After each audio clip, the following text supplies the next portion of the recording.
개인적으로 말하면 저는 좀 어려웠어요. 미국장이 빠지면서 잘 대응했네라고 생각을 했어요. 근데 한국장이 안 빠져. 안 빠지면 살 게 있어야 되잖아요. 딱히 눈여겨보는 섹터는 있습니다. 지금 좀 올라왔고 뭐 예를 같은 거는 앞으로도 계속 좋을 거다라고 봐요.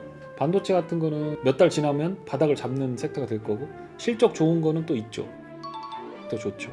앞에서 말씀해 주셨듯이 미국 증시의 최근 조정 국면에 투자자들도 피로감을 많이 느끼시고 계실 것 같아요. 네. 그래서 지금 나스닥이나 뭐 S&P 500 충분한 조정을 받은 상황으로 볼 수 있을까요? 단기적 조정은 어느 정도 해소가 된 것 같다. 그래서 오늘 밤에 넌펌 페이롤이나 실업률 지표가 나올 때 그게 충격이 없다라고 한다면 지수는 반등할 가능성이 상당히 높아졌다. 자, 두 번째로 지금 최근에 있는 업데이트된 것들을 시장별로 보면은 나스닥이 있고 나스닥 100이 있고 S&P가 있고 우리가 좋아하는 속스 같은 거가 있단 말이에요. 그런데 이제 지금 순서대로예요. 나스닥 100이 50% 그러니까 200에서 250일선 위에 있느냐 아래에 있느냐에 따라서 이거 장기 이동 평균 1년 평균 가격 이래 아래에서 거래된다라고 하면 그건 약세라고 보고 위에서 거래된다면 강세라고 보는데 나스닥 100이죠. 나스닥 100이 52%, 나스닥은 50%, S&P 500도 거의 뭐 50% 가까이 됩니다. 그러니까 지금 기술주가 사실 상대적으로 강한데 그런데 보면 필라델피아 반도체 지수는 10이에요.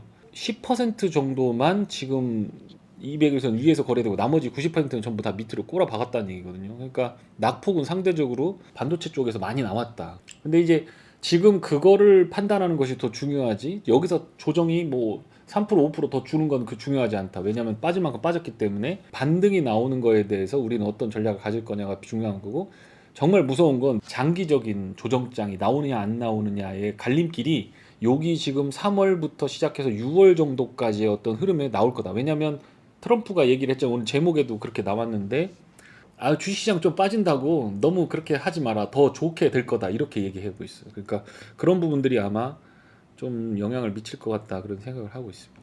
네.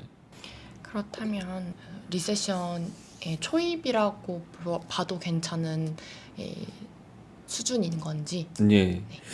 보통은 리세션이 지나고 나서 6개월에서 1년 지나고 나서 그때가 리세션이야 라고 얘기하고 보통 MBER에서 여기 리세션이야 라고 언더를 내리잖아요. 그럼 주식시장 바닥 찍고 거의 40% 50% 인덱스가 올라오는 경우가 굉장히 많아요. 우리가 시장에서 확인할 수 있는 건 뭐냐, 지수도 내리고 금리도 내리는 그 상황, 그리고 그 어딘가의 저점에서 리세션은 아리는 찾아온다. 저는 그렇게 봅니다. 그러니까 금리도 오르고 금값도 오르고 지수도 오르고 이거는 골디락스라고 하는 거고 그게 반대로 일어나는 상황까지 봐야 리세션을 볼 수 있다. 그렇게 생각합니다. 엔캐리 트레이드 청산 때문에 나스닥이 조정된 가능성도 있는 건지 궁금합니다. 가장 중요한 건 뭐냐?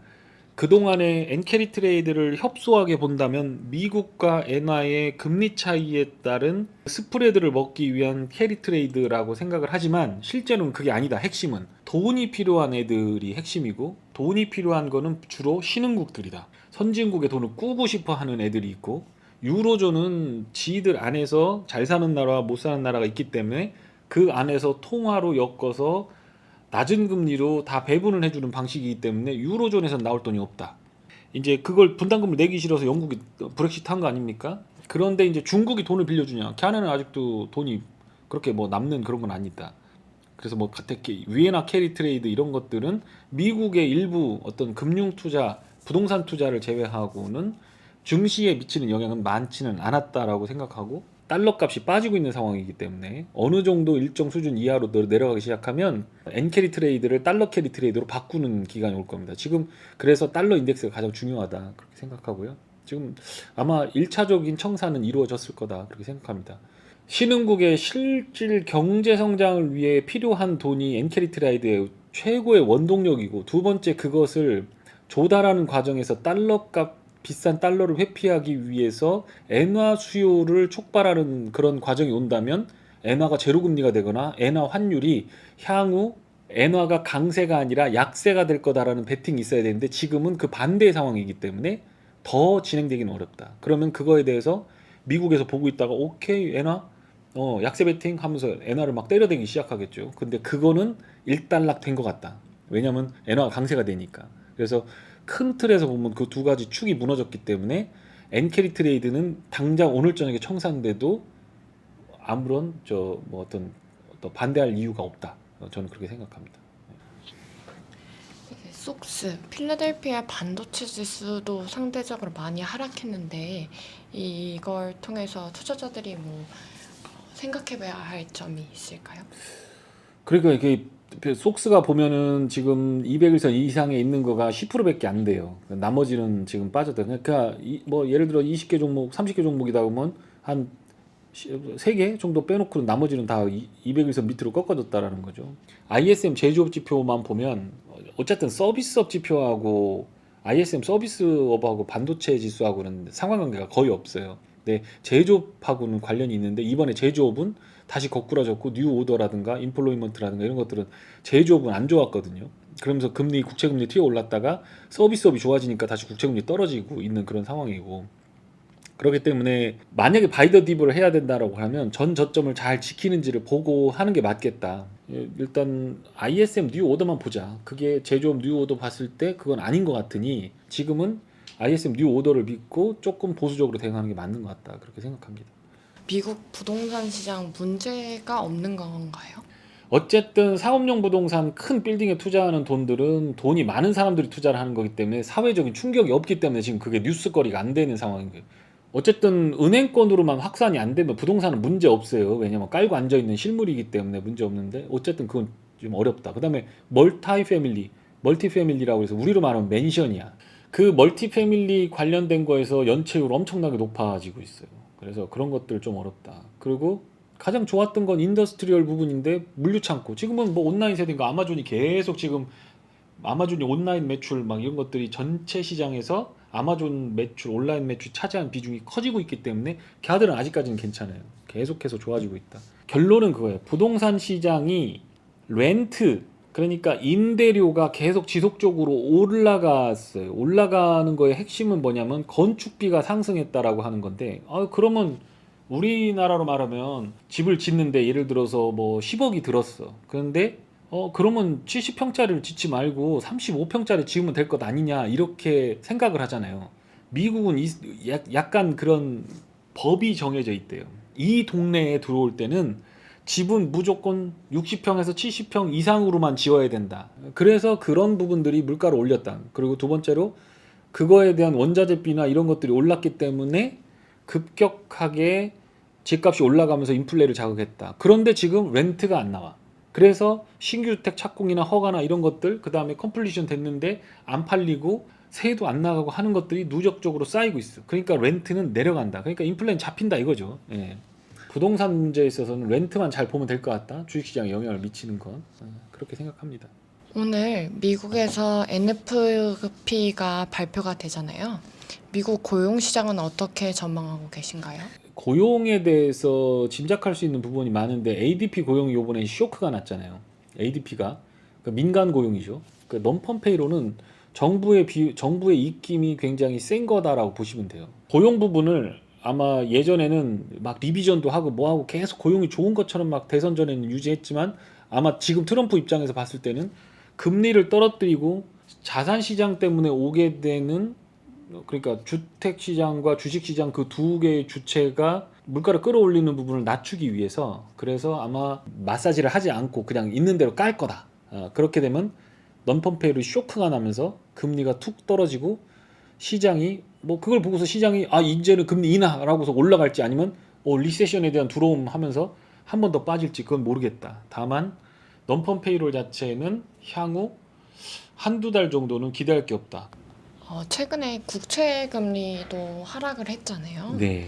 인플레이션 우려가 있다고 하는데 국채 금리가 내리는 이유는 뭘까? 제가 꼭 얘기할 때 두 가지를 나누라고 해요. 국채라고 하는 것은 경제를 반영하는 대표 주자거든요. 외환 시장과 금융 시장, 그 국채 시장의 연계성이 좋은 회사, 나라들, 그거는 아주 크게 반영이 된단 말이에요. 근데 미국 시장에서 자넷 옐런이 한 게 있었잖아요. 5% 올라갈 때 제로 금리일 때는 장기 국채 발행 안 하다가 4.5% 넘으니까 장기 국채 발행한다고 그래 그게 5%까지 슈팅 나갔었잖아요. 그래서 우리가 한번 여기는 4.5% 이상에서는 신이 내린 기회다 얘기를 하는데, 펀더멘탈 상으로 봤을 때는 페드가 기준금리를 내린 상황에서 국채금리가 내려와야 되는 거죠. 내려와서 쭉 내려간다고 하면 지난번 3.6% 정도까지도 내려갈 수 있는, 왜냐면 그때 경제지표하고 지금 경제지표하고 비슷해요.